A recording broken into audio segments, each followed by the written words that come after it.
Kramer, welcome to Mad Money. Welcome to Kramer. My friends, I'm just trying to make you a little money. My job is not just to entertain, but to explain, put in context. Call me at 1-800-743-CNBC. Tweet me at Jim Cramer. We want to have a conscience. We want to make a judgment about what the president's doing, whether or not it's right. When he does something outrageous, we can lament, complain, shrug our shoulders. But the one thing we can't do is sell the stock of Nvidia because of President Trump's attempt to fire Lisa Cook, a Federal Reserve governor, for what might or might not be mortgage fraud. Yes, I know that sounded flip, but deal with me. On a day where the Dow gained 136 points, the S&P climbed 0.4%, the Nasdaq advanced 0.44%, all I heard today was people wondering if the market should be rallying when the president's trying to fire a Fed governor, which is supposed to be illegal. The cognoscenti want to say it's wrong. It's wrong for stocks to go higher, too, when the White House is threatening the Fed's independence. And look, I get that. I want an independent Fed, too. Federal Reserve may get it right or wrong, but historically, when your central bank is run directly by a president or a prime minister, you tend to get much higher inflation. That's just an empirical point. It's a given. But I am now going to commit sacrilege in front of you because, let's be honest, until this week, the vast majority of investors had never heard of Lisa Cook.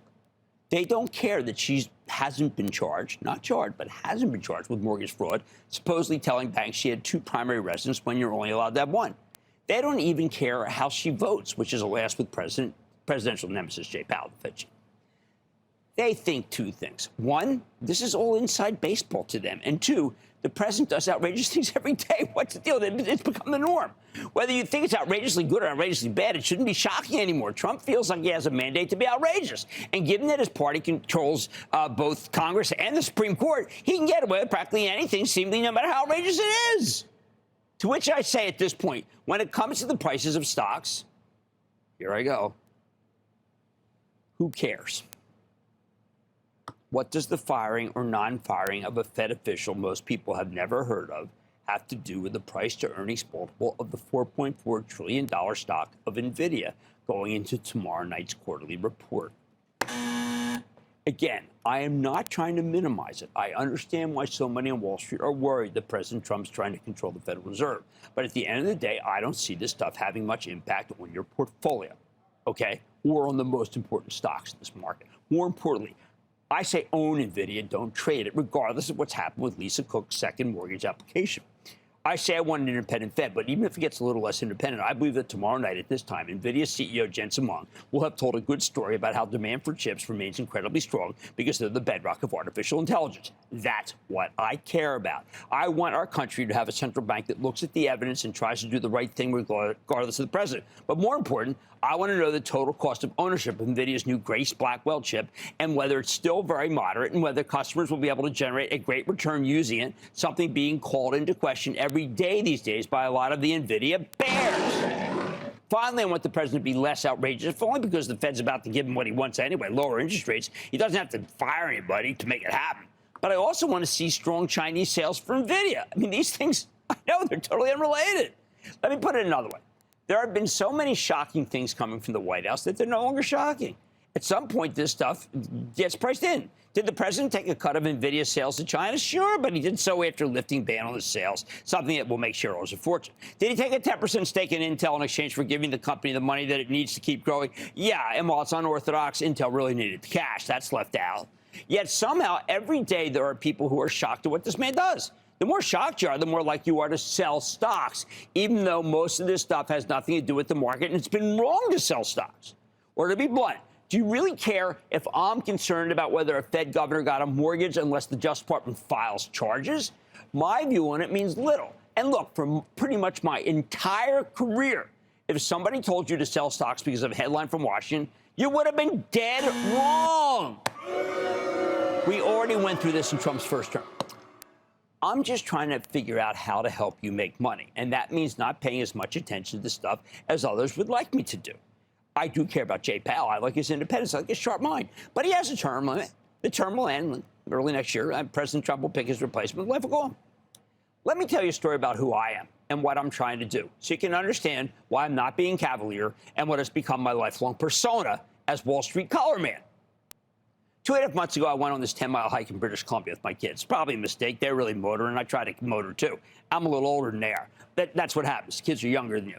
On mile 5, I felt a pain in my ankle. It didn't go away. I really hurt myself, and this thing's been bugging me, so today I had the MRI, okay? What happens when I get an MRI? Okay, well, first, the person who guides me in the MRI, he doesn't guide me and say, hey, I like that gal in you. He says, okay, what am I buying here? And I said, well, I like Boeing. Well, how about Nvidia? Well, I go, okay, Solana? I said, all right, I like the Bitcoin. I like the crypto. Solana's good. I like Solana.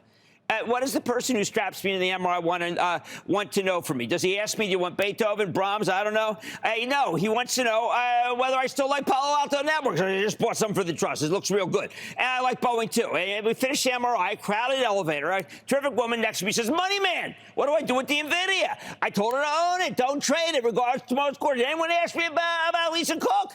I wouldn't tell everyone I thought it was outrageous that Lisa Cook may lose her job because she may be charged or may not be charged with having 2 primary residences or maybe not having 2 primary residences, and that therefore the Fed's not as independent, and therefore you should sell Nvidia. But that's not how it works.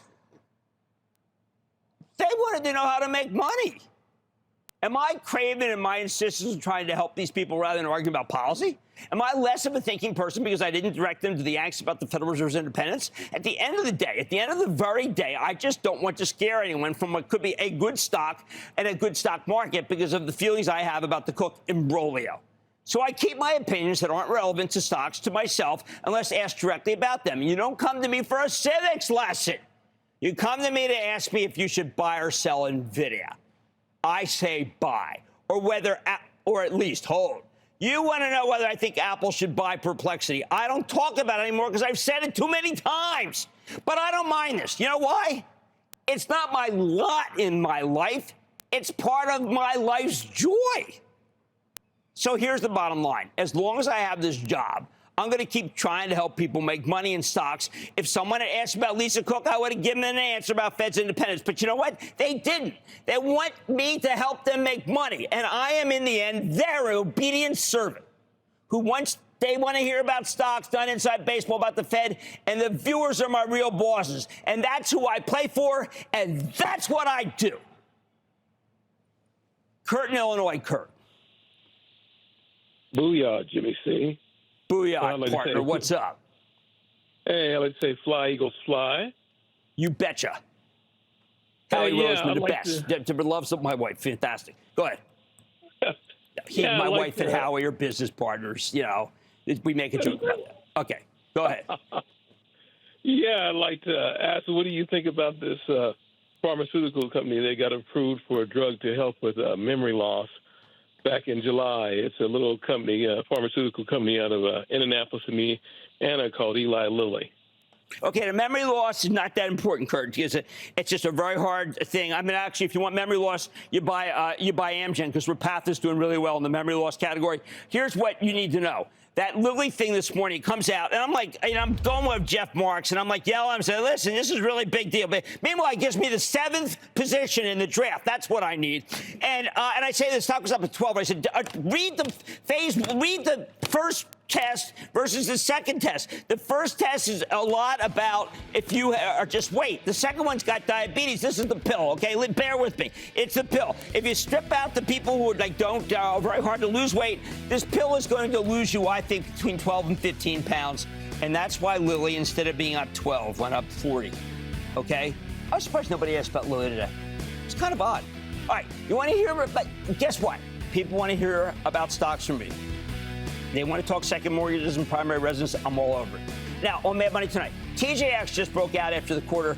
So can the off-price retail? I'm so fired up. I don't know why.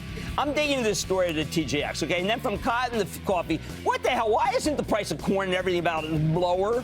Well, I don't know. I think it's going insane. So I'm going off the charts to get a better read. And Switzerland was hit by nearly 40% tariff on products sold in the U.S. What is that about? I'm going to turn to a private player in the space. Brightland, to get a better sense of how this might impact the company's business. Look, I'm happy to talk second mortgages. I have a couple of them myself. Stay with Kramer.